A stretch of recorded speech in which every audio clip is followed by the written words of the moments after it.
హల్లెలూయా. దేవునికి మహిమ కలుగును గాక. అందరు సంతోషంగా ఉన్నారా? ఈ పక్క చేతులు ఎత్తడం లేదంటే వీళ్ళు సంతోషం లేదేమో. అందరు సంతోషంగా ఉన్నారు కదా. God bless you. వాక్యాన్ని వెనక ముందుకు చిన్న ప్రార్థన చేసుకుంటాం. ప్రేమ కలిగిన మా దేవానికి వందనాలు, స్తోత్రాలు చెల్లిస్తుంటున్నాం. ఇంతవరకు కార్యక్రమం అంతా కూడా పాటల ద్వారా నాయన తల్లి మీరు మహిమ పొందినారు. మీకు వందనాలు, స్తోత్రాలు చెల్లిస్తున్నాం. నేను మరి సాక్ష్యాల ద్వారా కూడా మీరు మహిమ పొందినారు. ముఖ్యమైన సందేశంలోనికి మేము వచ్చి ఉంటుండగా నిత్యవాక్కులు వినటానికి మీరు మా కృప చూపించి మీ సహాయాన్ని అందించిన పరిశుద్ధాత్మ దేవా, మీ సహాయాన్ని మేము కోరుతూ ఉంటున్నాం. మీరు మా యొక్క మధ్యలోనికి వచ్చి మా మధ్యని సంచరించి మమ్మల్ని తాకి ముట్టి స్పందింపు చేసి మా ప్రభువైన యేసుక్రీస్తు వారు నిజమైన దేవుడని తెలుసుకోవటానికి, పాపం నుంచి శాపం నుంచి విడిపించబడి రక్షణలోనికి రావటానికి మీ కృప చూపించి మహిమ పొందమని నీ సేవకుడైన నన్ను నీ సేవ చట్టం మరుపరుచుకుని నీవే మాట్లాడి మహిమ పొందమని యేసునామమున ప్రార్థించి వేడుకున్నాము తండ్రి. ఆమేన్. ప్రియమైన దేవుని బిడ్డలారా, ఈ జేసీఎం రక్షణ సువార్త సభలను ఏర్పాటు చేయడానికి దేవుడు కృప చూపించాడు. గత 2 రోజులుగా కూడా మరి దేవుని యొక్క వాక్యాన్ని, సాక్ష్యాన్ని మనం విన్నాం. మొదటి రోజున మనం ఏమన్నామో ఎంతమందికి జ్ఞాపకం ఉంది? మొదటి రోజున మనం విన్న అంశం, మొదటి రోజు వచ్చిన వాళ్ళు ఉంటారు కదా ఇక్కడ, లేరా? అందరు సైలెంట్గా ఉన్నారు అని అంటే ఈ చెవితో విని ఆ చెవితో వదిలేస్తారేమో అనుకుంటున్నా. అంతేనా? మొదటి రోజున మనము దేవుని ప్రేమను గురించి తెలుసుకున్నాం. నిన్నటి రోజున వచ్చిన చెప్పండి. నిన్నటి కూడా గుర్తులేదా? తల్లి ప్రేమ, అది చెప్పాలి. ఇంకా చాలామంది తల్లులు ఉన్నారు, తల్లులు గుర్తు రాలేదేమో. మామూలు గురించే చెప్పినారని ఎవరు చెప్పలేకపోతున్నారు. తల్లి ప్రేమను గురించి నిన్న తెలుసుకున్నాము. ఈరోజు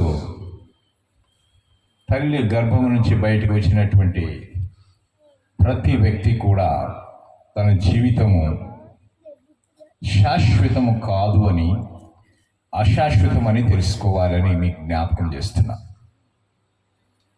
ప్రియమైనటువంటి దేవుని బిడ్డలారా, మనం ఈ లోకములో జీవిస్తున్నాం. ఈ లోకం ఒక రంగుల వలయముగా ఉంటున్నది. ఇందులో భౌతికపరమైనటువంటి శాశ్వతమైన, అశాశ్వతమైన, స్థిరమైన, అస్థిరమైనటువంటి కొన్ని ఉన్నాయి. అందులో అందం, సౌందర్యం, సిరి సంపదలు, ఐశ్వర్యం, ఆస్తిపాస్తులు, వెండి బంగారాలు, వజ్ర వైడూర్యాలు, వెలగల వస్తువులు, ఇవన్నీ కూడా ఉన్నాయి. కానీ ఇవి శాశ్వతము కాదు. ప్రియమైన దేవుని బిడ్డలారా, భూమి మీద సంపాదించినది ఏది కూడా స్థిరము కాదు, శాశ్వతము కాదని మీకు జ్ఞాపకం చేస్తున్నాను. భూమి మీద జన్మించినటువంటి ప్రతి వ్యక్తి కూడా అందంగా ఉండాలని ఆశపడతాడు. ఎవరన్నా వికారంగా ఉండాలనుకుంటారా? ఎటువంటి నల్లటి వారైనా కానీ, కురూపి అయినా కానీ, అందవిహీనంగా ఉన్నా కానీ చాలా అందంగా కనిపించాలి సమాజంలో. తన అందరూ మెచ్చుకోవాలి, తన అందరూ చూడాలి అనేటువంటి ఆశ కలిగి ఉంటారు. అందులో తప్పేం లేదు. కొంతమంది అందంగా పుడతారు, కొంతమంది అందవిహీనంగా పుడతారు. అయినప్పటికీ బయట ప్రపంచానికి అందంగా కనిపించాలని తాపత్రయపడుతూ ఉంటారు. అందంగా కనిపించటం కోసమని వారు ఎన్నో గంటలు వెచ్చిస్తూ ఉంటారు. అంటే డబ్బులను ఖర్చు చేస్తూ ఉంటారు. శరీరంగా దృఢంగా ఉండాలి అని, బలంగా ఉండాలని, బలమైనదిగా ఉండాలని, అందుకు తగినట్టుగా కావలసినటువంటి మంచి ఆహారాన్ని, పౌష్టిక ఆహారాన్ని, బలమునిచ్చే ఆహారాన్ని తీసుకుంటుంటారు. అవి పాలు, గుడ్లు, మాంసము కానీ ఇవన్నీ తీసుకుంటుంటారు. అంతేకాకుండా వ్యాయామాలు చేస్తుంటారు, శరీర దారుఢ్యం పెంచుకోవటం కోసం ప్రాణాయామాలు చేస్తూ ఉంటారు. ఇవి స్త్రీలు చేస్తున్నారు, పురుషులు కూడా చేస్తున్నారు. ఇంకొక స్టెప్ స్త్రీలు ముందుకుంటారు పురుషుల కన్నా, ఒక స్టెప్ ముందే. ఏంటి అని అంటే, వాటితో పాటు అందంగా తీర్చిదిద్దేటువంటి బ్యూటీ పార్లర్లు పోతుంటాయి. అండి, మగవాళ్ళు పోతారో లేరు కానీ ఆడవాళ్ళు అయితే బ్యూటీ పార్లర్లకి వెళ్తూ ఉంటారు. వాళ్ళు కూడా జిమ్ములకు వెళ్తూ ఉంటారు కదా. వివిధమైనటువంటి సబ్బులు, క్రీములు అన్నీ కూడా పూసుకొని మరి అందంగా ఉండాలని కనిపిస్తూ ఉంటారు. వేలాది కొలది రూపాయలని వాళ్ళు ఖర్చు చేస్తూ ఉంటారు. కొంతమంది సహజంగా సౌందర్యంగా ఉండాలని ఆశపడతారు. కొంతమంది అలంకరించుకొని అందంగా ఉండాలని ఆశపడుతూ ఉంటారు. లోకములో ఉన్నటువంటి ప్రతి వ్యక్తి కూడా తమకున్న అందమును బట్టి, బలమును బట్టి, ధనమును బట్టి, బలగమును బట్టి విర్రవీగుతూ ఉంటారు. నాకింత బలం ఉంది, నాకింత శక్తి ఉంది, నాకింత ఆస్తి ఉంది, నాకింత సంపద ఉంది, నాకింత గౌరవం ఉంది, నేను ఇంత చదువుకున్నాను, నాకు హోదా ఉంది అని వీటిలన్నింటిని గురించి వాళ్ళు విర్రవీగుతూ ఉంటారు. ఈ లోకంలో శాశ్వతము అనుకుని, ఈ లోకమే శాశ్వతం అనుకొని, శరీరాన్ని నమ్ముకొని వారు భూమి మీద భ్రమలో బతుకుతూ ఉంటారు. ప్రేమైన దేవుని బిడ్డలారా, దేవుని యొక్క గ్రంథములో ఒక మాట చెప్పబడింది. ఏంటి అనంటే, నిజమైనటువంటి సౌందర్యం ఏదో మనం తెలుసుకోవాలని. అందం మోసకరం, సౌందర్యం వ్యర్థం. నిజమే, సౌందర్యం కానీ అందం కానీ శాశ్వతంగా ఉంటాయా? ఉండవు కదా. మరి శరీరంలో అనేకమైన మార్పులు వస్తూ ఉంటాయి. వయసు పెరిగే కొద్దీ శరీరంలో మార్పులు వస్తాయి. స్త్రీలకు వివాహాలైన తర్వాత శరీరంలో మార్పులు వస్తూ ఉంటాయి. పెళ్లి చేసుకునేటప్పుడు చాలా అందంగా ఉంటారు, అందంగా ఉండటానికి చాలా ప్రయత్నం చేస్తారు. పెళ్లి చేసుకున్నప్పుడు ఒకరినొకరు ఇష్టపడే చేసుకుంటారు, చాలా అందంగా ఉన్నారని. కొంతకాలం అయిపోయిన తర్వాత, వాళ్ళ పిల్లలు పుట్టిన తర్వాత ఆ ప్రేమ కొంచెం సడలిపోయి తగ్గిపోయిన తర్వాత ఇద్దరి మధ్యలో ఏదైనా చిన్న గొడవ వచ్చిందనుకోండి, అప్పుడు ఈయన ఏమంటాడంటే, పోయే పిడకమకమ్మాల అంటాడు. ఏమంటాడు? పోయే పిడకమకమ్మాల అంటాడు. ఇక ఈమెమంటుంది తెలుసా? పోరా కొండముచ్చ. ఏం నన్ను కొండముచ్చ అంటున్నావు అంటే, మరి నన్ను పిడకమకం అన్నావు కదా, మరి నేను పిడకమకం అయితే అప్పుడు నువ్వు నన్ను పెళ్లి చేసుకునేటప్పుడు నేను పిడకమకంలా కనిపించలే పెళ్లి చేసుకోవటానికి? నేను అందంగా ఉన్నాననే కదా నువ్వు చేసి పెళ్లి చేసుకుంది, ఇప్పుడేమో నన్ను పిడకమకం అంటావు. మరి నువ్వు నన్ను కొండముచ్చ అంటే మరి నువ్వు నన్ను అన్నప్పుడు నేను అనొద్దా కదండి? అంటే వయసు పెరిగే కొంది ఆకర్షణ తగ్గిపోతుంది. ఆకర్షణ తగ్గిపోయే కొంది వారిలో ప్రేమ పెరగడానికి బదులుగా ప్రేమ ఆంతర్యము దూరం అయిపోతుంది. ఒకరినొకరు నిందించుకోవడము మొదలు పెడుతూ ఉంటారు. ఎక్కడ పోయాడు మన అబ్బాయి, మ్యూజిక్ అబ్బాయి యోహాన్ గారు?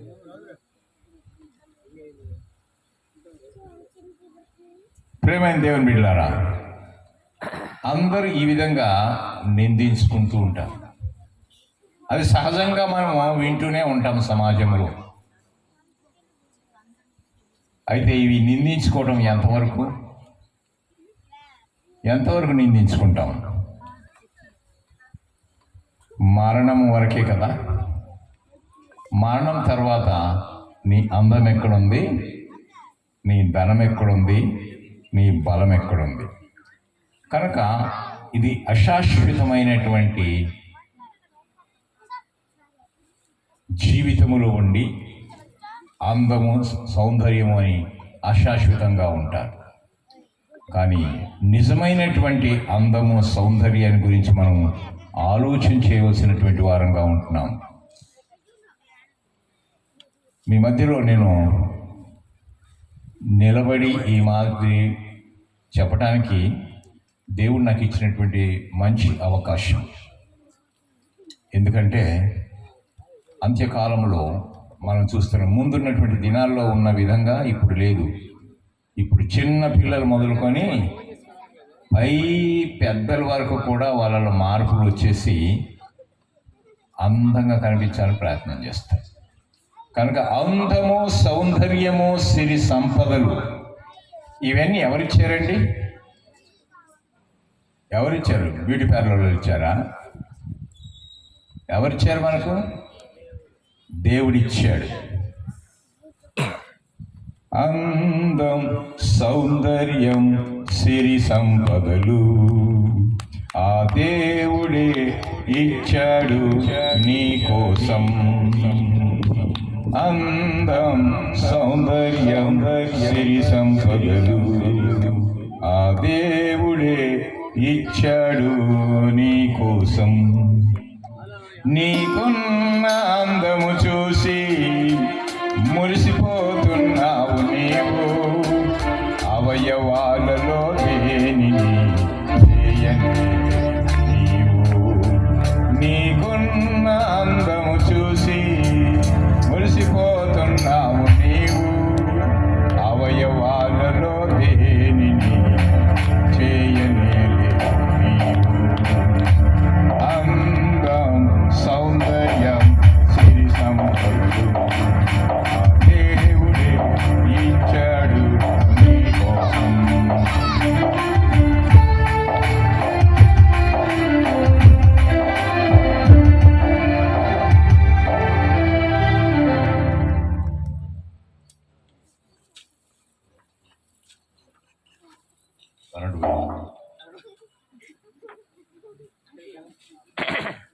ఒప్పుకుంటున్నారు.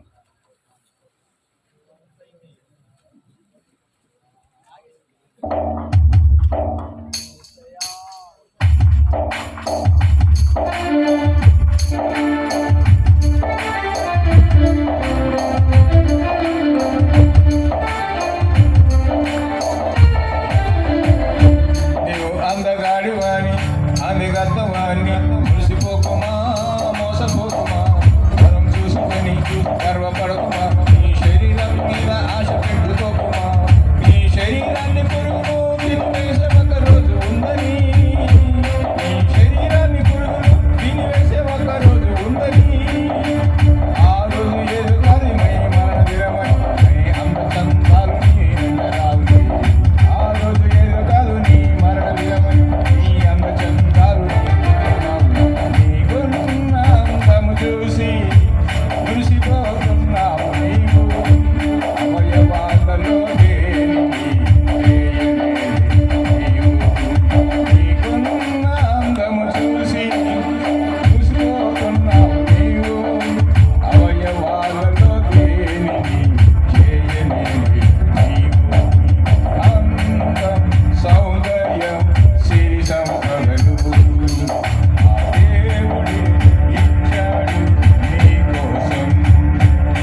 ఐశ్వర్యం సిరి సంపదలన్నీ కూడా మనకు దేవుడు మన ఎడల దయతలిచి అందంగా ఉండాలని ఇచ్చాడు. కానీ మనం ఏం చేస్తామంటే, నేను అందగాన్ని, బలవంతుణ్ణి, ఆరోగ్యవంతుణ్ణి, అందగత్తెను అని తన అందాన్ని చూసి వారు మురిసిపోతూ ఉంటారు.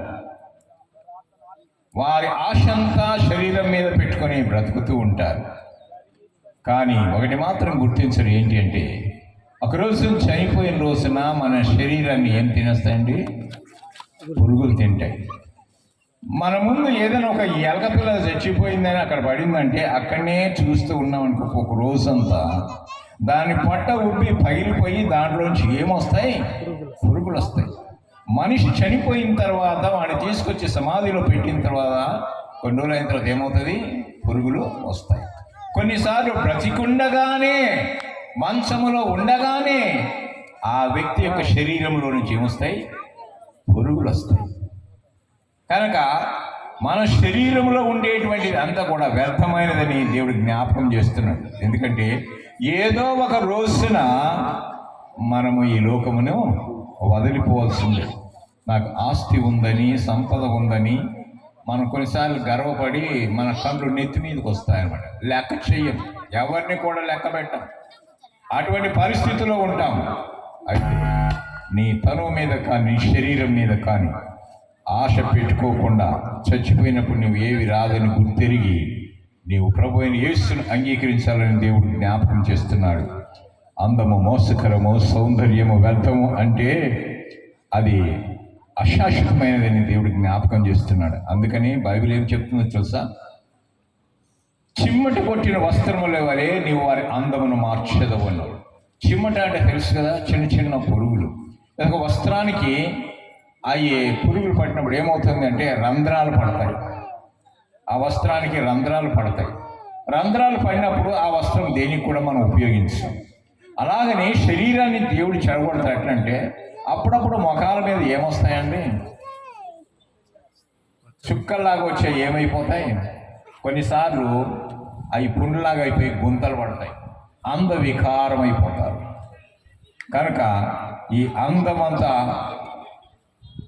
శాశ్వతమైనది కాదు. కానీ శాశ్వతమైనటువంటి అందమును అలంకరించుకోవాలంటే అది ఏమి ఉండాలి అనంటే సాధువైనటువంటి గుణము మనలో ఉండాలి. మృదువైనటువంటి గుణమును, ఈ యొక్క గుణాలను మనము ధరించుకొని ఆంతరికంగా ధరించుకున్నటువంటి వారంగా ఉండాలి. మనం భూమి మీద ఎంతో కష్టపడతాం, డబ్బులు సంపాదిస్తాం, వాటిని కూడబెడతాం, ఇళ్ళను కడతాం, పొలాలు కొంటాం, ఆస్తులు సంపాదించుకుంటాం, వస్తువులు సంపాదించుకుంటాం. మంచిదే, కానీ అదే ఇంకా సర్వస్వము అని చెప్పి దాని మీదే ఆధారపడి బతకూడదు. కొంతమంది డబ్బులు సంపాదించాలని చెప్పేసి రాత్రి పగళ్ళు కష్టపడుతూ ఉంటారు. తిండి కూడా మానేసి కష్టపడుతుంటారు. పగలు రాత్రి అని శ్రమ పడుతూ ఉంటారు.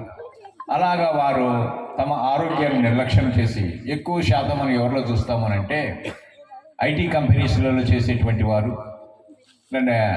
మరి కాల్ సెంటర్స్లో పనిచేసేటువంటి వారు ఉంటారు కదా, వారందరూ కూడా ఏం చేస్తారు? రాత్రి అంతా పని చేస్తారు. ఏదో 2 గంటలకు 3 గంటలకు వాళ్ళు డ్యూటీ అయిపోయిన తర్వాత అప్పుడు వచ్చి వండుకుంటారా? వండుకోరు. ఏం చేస్తారు? ఆర్డర్ ఇస్తారు. దేనికి? స్విగ్గీకి అని, లేకపోతే ఇంకో దానికని ఆర్డర్ ఇచ్చి వాటిని తెప్పించుకొని వాటిని తిని పడుకొని పొద్దున 2 గంటలకు లేస్తారండి. పొద్దున లేస్తారు, మనలాగా 6 గంటలకు 7 గంటలకు 1 గంటకో 2 గంటలకో లేస్తారు. అంటే సమయానికి తినరు, సమయానికి లేవరు. దానివల్ల వారి యొక్క ఆరోగ్యం ఏమైపోతుంది?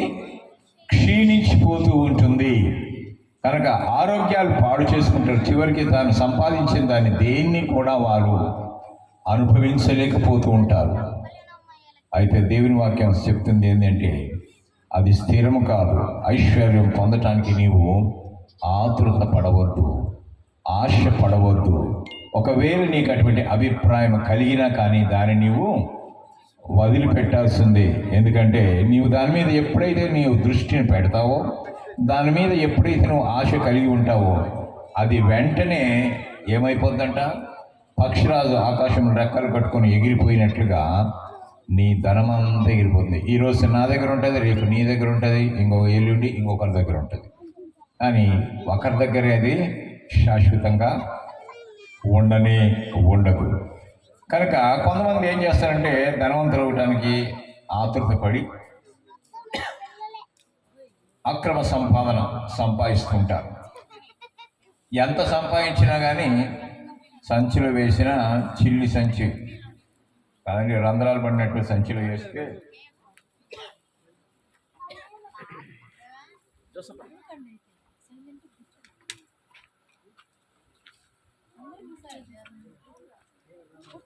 వేస్తే కారిపోయినట్లుగా వారు సంపాదించేంత పోతుంది. కనుక మానవుని యొక్క జీవితం గడ్డి వంటిది, గడ్డి పువ్వు లాంటిది మానవ బ్రతుకు. ఈ గడ్డి పువ్వు లాంటి మానవ బ్రతుకు ఏదో వెతకాలని ప్రయత్నిస్తుంటాం. భయపడబాకండి, ఏదో చుక్కలు పడుతున్నాయి, వర్షం వస్తుంది, ఇక ఆగిపోతుంది మనకు బాకండి. దేవుడు దాన్ని ఆపేస్తాడు. హల్లెలూయా. దేవునికి అసాధ్యమైనది ఏమైనా ఉందా? ఏమీ లేదు. నేను ఆపేశాడా లేదా? సో ఈరోజు కూడా ఆపేస్తాడు. నమ్మిన వాళ్ళు సపోర్ట్ కొట్టండి. దేవుని మహిమ కలుగునుగా. గడ్డి పువ్వు లాంటిది మానవ బ్రతుకు, ఎందుకయ్యా వెతుకులాట చచ్చే వరకు.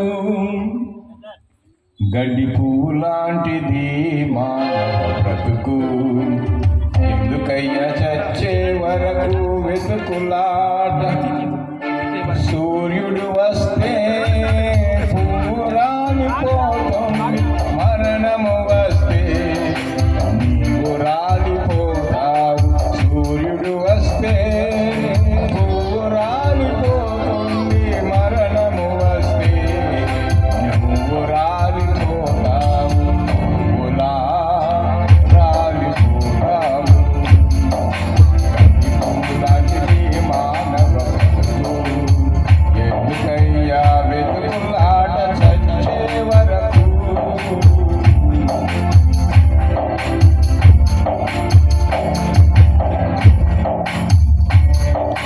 నల్లని నీ తలలో తెల్లని వెంట్రుకలొచ్చి గుర్తు చేస్తున్నాయి నీ వయసును.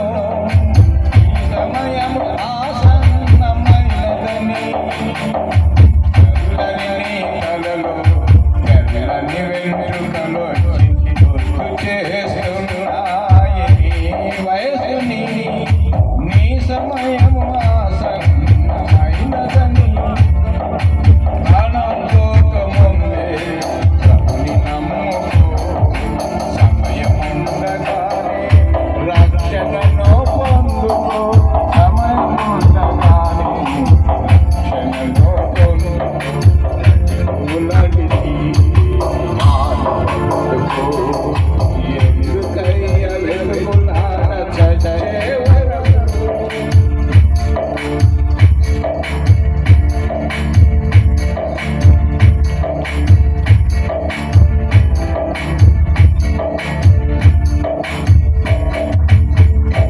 అందరూ నీ వారని నీవు నావే, మోసపోతున్నావా ఓ సోదరా.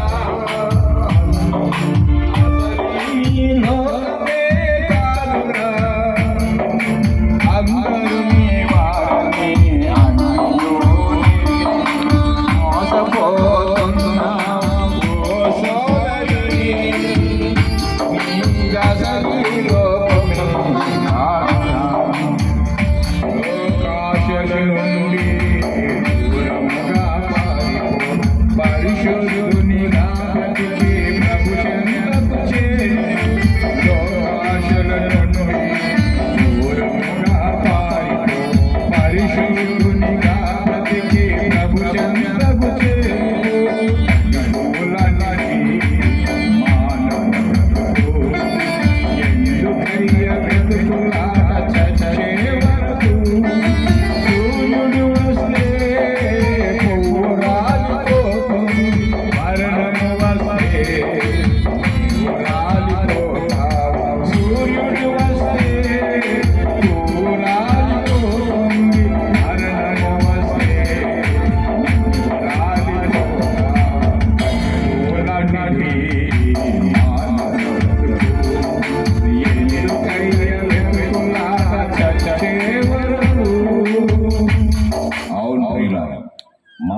యొక్క బ్రతుకు గడ్డి పువ్వు లాంటిది. అయితే గడ్డి పువ్వు లాంటిది అప్పుడే వాడిపోతుందని తెలిసి కూడా ఏదో వెతకాలి, ఏదో సంపాదించాలి, ఏదో చెయ్యాలి అని తపన, ఆశ, కోరిక, తృష్ణ, ఈ ఆశలతో మానవుడు బ్రతుకుతూ ఉంటున్నాడు. ఈ లోకంలోని ఏమీ కూడా మనము ఈ లోకంలోనికి తేలేదు, పోయేటప్పుడు ఏది కూడా తీసుకొని పోలేదు. కనుక మనము అన్న వస్త్రములు మాత్రం కలిగిన వారమై ఉండి వాటితో తృప్తి పొంది ఉండాలని మనకు దేవుడు జ్ఞాపకం చేస్తున్నాడు. మన ధన సంపదలు, వస్తు సామాగ్రులు ఏవి కూడా శాశ్వతము కానే కావు. నువ్వు చచ్చిపోయినప్పుడు అవి ఏవి కూడా నీ వెంట రానే రావు. ఒకడు అనుకున్నాడంట, చాలా ధనవంతుడైపోయాడు, బాగా సంపాదించాడు, తన గిడ్డంగులన్నీ పడగొట్టేసి పెద్ద గిడ్డంగులు చేసి గోడౌన్లు పెద్దగా చేసి దాంట్లో కావలసినంత సంపాదించుకొని అందులో పెట్టుకొని మంచం మీద పడుకొని కాలు మీద కాలు వేసుకొని ఇట్టిట్ట ఊపుకుంటా తన ప్రాణంతో అనుకుంటున్నాడంట, నా ప్రాణమా తినుము, తాగుము, సుఖించు, నీకు అనేక సంవత్సరములకు కావలసినంత సంపాదించి పెట్టానంట. అప్పుడు దేవుడు అంటుండే, ఓరి వెర్రోడా, పిచ్చోడా, ఈరోజు రాత్రికి నీ ప్రాణము అడుగుతుంది. నీవు సంపాదించినవి ఎవరికి పోతాయి? చచ్చినాక ఎక్కడికి పోద్ది? బిడ్డకు పోతుందో, కొడుకు పోతుందో, లేకుంటే వీళ్ళెవరికి కాకుండా దాయాదులకు పోతుందో, ఎవరికి పోతుందో నీకు తెలియదు. కనుక అశాశ్వతమైన దాని మీద మనసు పెట్టకుండా శాశ్వతమైనటువంటి దానికోసం నువ్వు వెతికేటువంటి వారుగా ఉండాలి, కానీ అశాశ్వతమైన దాన్ని వెతికేటువంటి వారుగా ఉండకూడదని దేవుడు జ్ఞాపకం చేస్తున్నాడు. కనుక ధనవంతులు అగుటకు ఆశ పడవద్దు, ఎందుకంటే అవి శాశ్వతం కాదు. కనుక దేవుడు జ్ఞాపకం చేస్తున్నాడు ఏంటంటే, ఈ రాత్రికాల సమయంలో కలిగిన వాటితో తృప్తి పొంది ఉండాలి. రేపటి దినమున ఏమి జరుగుతుందో నీకు తెలీదు, కనుక రేపటి దినముల గురించి నీవు అతిశయపడవద్దు. ఏ దినమున ఏది సంభవిస్తుందో నీకు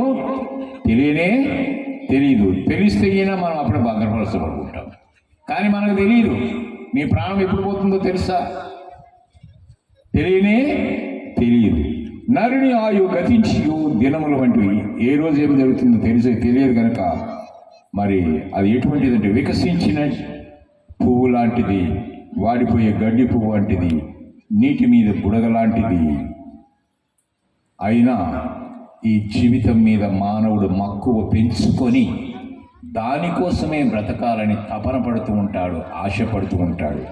అస్సలైనటువంటి దాన్ని ఇవన్నీ ఈ లోకములు వదిలిపోవాల్సిందే, ఇవి మన వెంట రావు, మనము ఏమి తీసుకుపోయేది లేదు. తల్లి గర్భం నుంచి వచ్చినప్పుడు ఏమి తీసుకురాలేదు, చచ్చిపోయినప్పుడు ఏమి కూడా మనము తీసుకుపోలేము అని తెలిసి కూడా మనం ఏం చేస్తామో తెలుసా?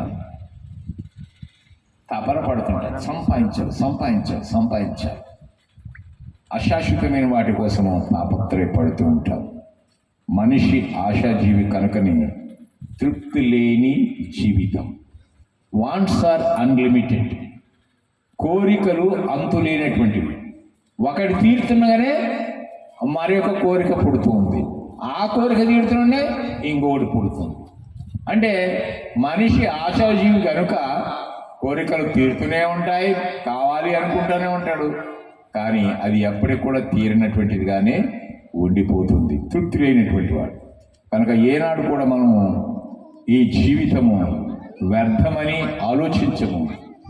ఈ జీవితం యొక్క పరమార్థం ఏమిటా అని కూడా ఆలోచన చేయడు మానవుడు. తిన్న కాడికి తిందాం, అనుభవించిన కాడికి అనుభవిద్దాం, బ్రతికిన కాడికి బ్రతుకుదాం. చచ్చిన తర్వాత ఎవడు చూడొచ్చాడు?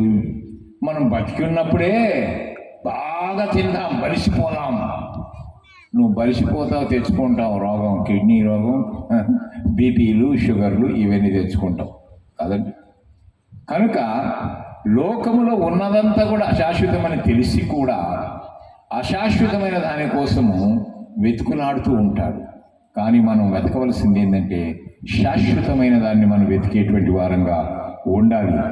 మరి చనిపోతే ఎక్కడికి పోతాడని ఆలోచన కూడా మానవునికి లేనటువంటిదిగా ఉంది. జ్ఞానము లేనటువంటి వాడుగా ఉన్నాడు. అలాగనే వాడు జీవిస్తున్నాడు, అలాగనే బ్రతుకుతూ కాటికి పోతూ ఉంటున్నాడు. ఎందుకంటే నువ్వు ఎలాంటి వాడివంటే గాలి విసిరి తిరిగి రానటువంటిది. విసిరి వెళ్ళి తిరిగి రాని గాలివి, కనిపించి మాయమయ్యే ఆవిరివి, ఉదయించి అస్తమించే సూర్యుడివి. ప్రభు యేసుని నమ్ముకుంటే ధన్యుడివి. విసిరి వెళ్ళి తిరిగి రాని గాలివి, కనిపించి మాయమయ్యే ఆవిరివి, ఉదయించి అస్తమించే సూర్యుడివి. ప్రభు యేసుని నమ్ముకుంటే ధన్యుడివి. ఓ మనిషి నీవెవ్వరో, నీ యాత్రలో తోడెవ్వరు. ఓ మనిషి నీవెవ్వరు, నీ యాత్రలో తోడెవ్వరు. విసిరి వెళ్ళి తిరిగి రాని గాలివి, కనిపించి మాయమయ్యే ఆవిరివి.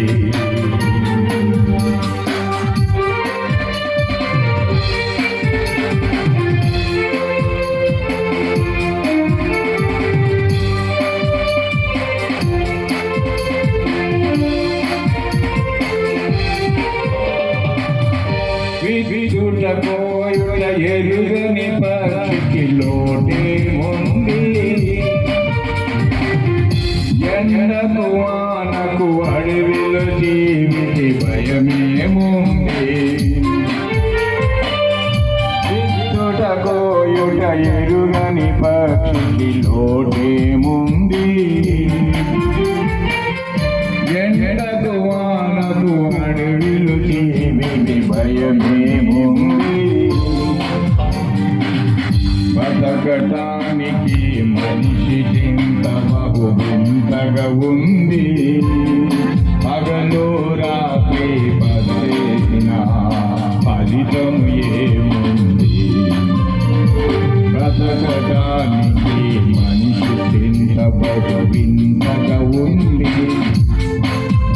పగలు రాత్రి పనిచేసిన ఫలితం ఏముంది.